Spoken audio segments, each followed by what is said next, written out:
You're listening to the Psych Central podcast, where guest experts in the field of psychology and mental health share thought-provoking information using plain, everyday language. Here's your host, Gabe Howard. Welcome, everyone, to this week's episode of the Psych Central podcast. Calling into the show today, we have Dr. Alison Darcy, who is the founder and president of Woebot Labs, Incorporated. Prior to Woebot, Alison was a clinical research psychologist and adjunct faculty in Psychiatry and Behavioral Sciences at Stanford School of Medicine. A specialist in digital treatment development, she has developed health technology for over 15 years. Alison, welcome to the show. Thank you very much for having me. Well, I am very excited to talk about Woebot. On your LinkedIn, this caught my eye. It says that you made a robot that makes people feel happier. Can you explain what that means? Sure. Well, the robot is Woebot, and it's more like a robot character. Woebot really serves as a guide in what is fundamentally a self-directed emotional support program based on cognitive behavioral therapy. So the robot really is not a physical robot, it's a robot character. That really came from, I think, our origins of making games initially. We were making cognitive behavioral therapy themed games. And so when Woebot was quote unquote born, he just kind of came out of the gate with a personality and a backstory. And that piece of it was a lot of fun. So Woebot is an app. That is correct. It's free. It's available to download on Apple, iTunes, and Google Play stores. I'm assuming that they just search for Woebot. Correct. Yep. But what's it like? I mean, so they've downloaded the app. How do users interact with it, and how do they use it? I guess what I'm really driving at is you've got an app that sounds like it's sort of doing therapy, but there's not a person on the other end of it. So it's just a very curious thing. You know, it's actually not as curious as it might sound. So there's been a lot of apps that have created experiences that are aimed to help people with depression and anxiety right through cognitive behavioral therapy. And in particular, that approach is used a lot because it's quite formulaic, right? So it lends itself well to development in a digital kind of app-based format. And so we have all of the elements there that you would expect to find in one of those programs, such as mood monitoring, right? So basic check-in every day. How are you doing? What's going on with your mood? And mood tracking. There's also the practice of skills, which in cognitive behavioral therapy, or CBT as it's known, involves challenging your thinking in situations where you're having intense emotional experience about something, you know, either negative or anxious. And the more you challenge your thinking in those situations, the better you end up doing after all. So you're sort of fighting against those negative automatic thoughts, or the inner critic kind of experience that, you know, those of us who have intense emotional experiences will be familiar with. And so there's that practicing skills piece. And there's other skills in there like mindfulness and behavioral experiments, which is just a fancy name for saying like doing things as an observer and doing things differently and experimenting. And then there's also, you know, a lot of cognitive behavioral therapy has a lot of learning in it as well. There's a lot of concepts that are, you know, not necessarily familiar. Woebot delivers all three of those things, but just through a conversation. So the experience is like literally a conversation with this friendly, quirky, but warm robot character. I don't want to sound negative, so please don't hear it as negative. It's curiosity, because my first reaction to hearing about Woebot is that it's a chatbot. A chatbot can't replace therapy, right? It can't replace a therapist. Mm-hmm. I guess my question is, how do you feel that works? I'm sort of struggling with it, especially, you know, in the age of the internet, when bots are, and I'm making air quote, bots are often seen as like trolly and negative, and they're looking for keywords to sell you advertising. And you know, here we are, and you're like, no, my bot is warm and friendly and a robot character. And that's kind of where I am. And like, can you explain that? Yeah, I totally agree with you, by the way. I mean, nobody's ever going to replace therapy, and nobody ever should. I think some people mistake things like Woebot as trying to replace therapy because the experience is delivered in a conversation. And when it's just a conversation, it appears like, oh my God, this thing is trying to be a therapist, right? But actually, it's just a simpler way to kind of go about your day. We know that it's good to kind of talk about things, right, and get things off your chest when you're in a difficult space. The apps that have come before Woebot we're effectively asking people to kind of swipe through their problems, right? And like click and engage in certain things. And it's just not as easy as a conversation. And I think especially when you're feeling low, I mean, I don't know about you, but my brain does not work as well. It is just harder to navigate through complex things. And yet, so a conversation is just a simplifying kind of way to go about getting information and practicing skills. And so I think about I think about chatbots as an interface. And our chatbot in particular is mostly scripted.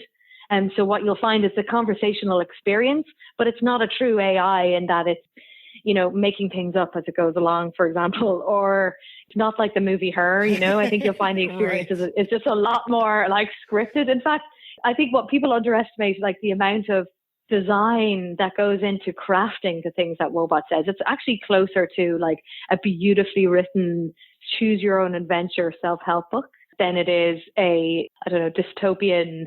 Woebot is a robot character very intentionally, because I think that was the one thing that we didn't want people to mistake it for something that's like human or pretending to be human. It is very clearly a fiction in terms of Woebot's character.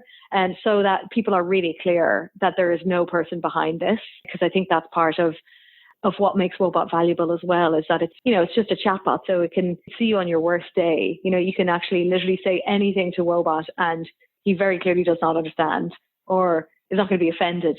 There is no person there. There's no emotion there. The experience is so much more mundane and friendly and warm and occasionally funny as well, because I do think humor is important. How did you come up with the name of Woebot? So the name was pretty tongue-in-cheek, right? So it's obviously woe, you tell it your woes. I recently found very early sketches of something from like 2015, and I had sketched this cartoon character and I had said Mr. Woebot, and I just thought it was funny. But then I actually went on to, I had a conversation with a subreddit moderator from the depression subreddit, and I kind of wanted to put feelers out there, and I was like, listen, how do you think about this name? And actually he said, listen, I love it. I think it's hilarious. I am so tired of all those apps for depression that are like, have these like super happy names. And he's like, have you ever met somebody with depression? Like, I think this is much funnier. So it is supposed to be a little tongue in cheek. The problem with it is that non-native English speakers just have no idea about the pun. So, oh well, sense. What are you going to do? Yeah, I think it's interesting that you pointed out that, people who live with depression, I live with bipolar disorder, so depression is obviously a big part of that. I get so frustrated is probably the right word, that everything designed to help me always has these like touchy-feely, flowery, huggy names. And I'm like, I don't relate to any of this. Now, right. Your logo is sunshine and flowers, and I don't relate to that. And they're like, oh, well, do you want my logo to be like a storm with somebody soaking wet? I'm like, no, that wouldn't not be either. Cool either. Yeah, right. It sort of reminds me of like a therapy version of, say, Amazon.com's chat customer service. When you first go into Amazon's customer service little chat thing, it tells you that it's not a person, and you type in what problem you're having and it gives you some choices and it asks you if any of those are right. And then eventually, if the automated system can't guide you to the right place, it asks you if you want to chat with an associate. Now, to be clear, Woebot never gets to the point where it can recommend or send you to an associate. It's 100% virtual for lack of a better term, but it sounds like it's based on the same technology, right? It looks for keywords and it gives you ideas. And is that like a very simplistic way to describe it? That's exactly right. Like, instead of you selecting something from a menu, it just allows you to describe what's going on in natural language. And then it understands, okay, it's sort of like, so, your boss is an idiot. Is this a relationship problem that we're dealing with? And that's the kind of interaction that Woebot will have. So it's asking you, it's sort of like, this is how I'm understanding what you're saying. Is that true? And if that is true, okay, here are some ways that we can go about this. If indeed you want my help with it, or maybe you just want to tell me what an idiot your boss is, and that's okay as well. Good. And then literally that is how the conversation goes. This is a sort of a way of interacting with technology that feels a lot more natural to us. when you need help, right? You just want to be able to say what's going on and say it really simply, and then and be understood and be heard. Woebot's not pretending to be more intelligent, I think, than he actually is. And that's really important for us as well. It's really important that he clearly outlines the barriers and the limitations of understanding. But I've always had this theory that a really good cognitive behavioral therapist in particular should not become part of your process, right? I always felt like there isn't any particular magic there per se. I mean, that's one of the beautiful things about CBT that I love, is that it's actually so empowering as an approach, because it's saying you have the skills to figure this out. I'm just going to ask you the right questions. And I think that's the magic about Woebot. Woebots are going to ask you the right questions, but ultimately it's you who has to do the work still, right? You still have to be sharing what the negative automatic thoughts are. You still have to see if there are distortions in those thoughts. And then you are the one that's still going to have to do the work of reframing those thoughts and writing them down and writing them out. But so Woebot is a guide that facilitates that process. But the beautiful thing is that it's really clear it's still on you, right? And I think that's much more empowering than this kind of, I have all of the answers and I will diagnose you, or I will treat you, quote unquote, treat you, right? This is very clearly a self-directed program. Well, that's really cool. One of the things that you keep saying is that you say to Woebot, you tell Woebot. Is this something that you have to type in, or can you literally talk to Woebot? Right now, no, it is just typing. It's typing. And there's a reason for that too. I mean, we often get asked why, and there's a couple of reasons why we haven't made a voice version of Woebot. One is it's just more complex. There are privacy things about a voice booming out of a space that you can't control, right? But mostly, and you'll see this even in a therapist office when you're doing CBT, that often you are writing things down on a piece of paper. And there's a reason for that.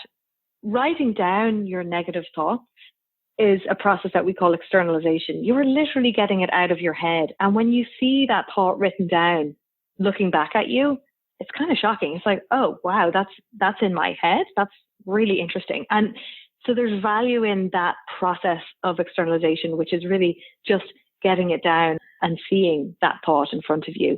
And because once it's out of your head, then you can do something with it. Then you can actually challenge it. It becomes external and it becomes something that you can challenge in a way that ultimately can help you feel better when you realize, wow, I've been walking around with this assumption all the time and it's actually not 100% true.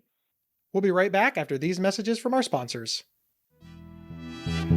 Hey folks, Gabe here. I host another podcast for Psych Central. It's called Not Crazy. He hosts Not Crazy with me, Jackie Zimmerman, and it's all about navigating our lives with mental illness and mental health concerns. Listen now at psychcentral.com/notcrazy. Or on your favorite podcast player. This episode is sponsored by BetterHelp.com. Secure, convenient, and affordable online counseling. All counselors are licensed, accredited professionals. Anything you share is confidential. Schedule secure video or phone sessions, plus chat and text with your therapist whenever you feel it's needed. A month of online therapy often costs less than a single traditional face-to-face session. Go to BetterHelp.com/PsychCentral and experience 7 days of free therapy to see if online counseling is right for you. BetterHelp.com/PsychCentral. We're back discussing the mental health app Woebot with Dr. Alison Darcy. Let's shift gears a little bit, because in this day and age right now, everything is going to devolve into let's talk about the pandemic. Yeah. Let's talk about COVID-19. Let's talk about quarantine. The COVID-19 outbreak has just caused an incredible mental health issue, really just across the nation and across the world. People are dealing with fear, displacement, loss of jobs, trauma, and grief. Because this is big. I can't imagine that when you were inventing Woebot, you thought, I wonder if this will work for an international pandemic. That's right. No, I mean, well, the CBT purist in me wants to say that these tools are useful across the board. And I think that's important to say, because I think people often mistake something like CBT as oh, this is just, you're teaching people positive thinking skills, right? Let's reframe this as something positive. And that is absolutely not what it's about. It is actually about disentangling the really distressing thoughts that are distorted versions of reality from what reality is. So it's about keeping grounded so that you can face the challenges that are very real in front of you, right? So for example, people often say, well, what if you have somebody who's actually got a terminal illness? And they can actually still have distorted thoughts. They can still have thoughts like, my family's never going to recover from this. I have destroyed my family's life by having this terminal illness. But when you kind of sit down and challenge that, it's like, is that true? And they can really start to think about, no, actually my family might eventually, they will move on. And this is an unfortunate part of life. So that's just one caveat about when we talk about a pandemic. But at the same time, this is completely unprecedented in my lifetime. What's also interesting is, as you said, this is global. Everybody is going through the same thing, which is just something I've never personally ever seen. I'm thinking about this as my advice for myself as well, right? There's a piece of this that we can tap into as a collective population, that it is something that we are all going through. And yes, we all deal with things really differently. And so I want to be careful about the advice of just reach out, if you're upset, talk to someone, because reaching out is not often that easy for people. I mean, that is one of the key premises in which we were building Woebot, was that a part of being accessible is about it being emotionally accessible. And I think one of the things that we have seen is that it's just really hard for some groups of people to reach out and talk about how they're feeling with other people. And yet, if you were ever considering it at any point in your lifetime, now is the time, because the person that you were talking to is going through the same thing. So reach out if you can. And then the second thing is just, all of us really have to just do the things that we can do. And that really varies for everybody. Personally, one of the things that really keeps me balanced is just being able to go out and go for a walk occasionally. And that is not possible now. And so what are the things that I can do really in my life now? What are the things that are available to me, even if they just sound ridiculously insignificant to somebody else? I have a little routine in the morning. I make my little cup of tea, which is almost like a meditation for me, for someone who can't meditate. Going outside, I'm one of those people that has started gardening. I have a small deck, and that is the extent of my gardening space, but I tend to them every day because that is the little routine that kind of keeps me sane. It keeps me present. And I think that's the same for everybody. We all have to figure out what are the tiniest things that we can do right now that actually keep us grounded to be able to face the storm that is ahead. And it's not about denying that reality. It's about helping ourselves be the best that we can be to deal with it, right? And sort of disentangling the negative emotions that come along with, even losing your job. People can feel really guilty, even though it's nothing to do with ourselves. There's an awful lot of those feelings that make it really hard for us to navigate through these difficult periods. So if there are tools out there, and there are things out there, or people out there that you can rely on to keep you grounded, I think that's the best advice in order to be able to face challenges that are very real. Swinging back to Woebot, do you believe that Woebot can help with COVID-19 stress? And I understand that you've even added some features to make sure that it can help.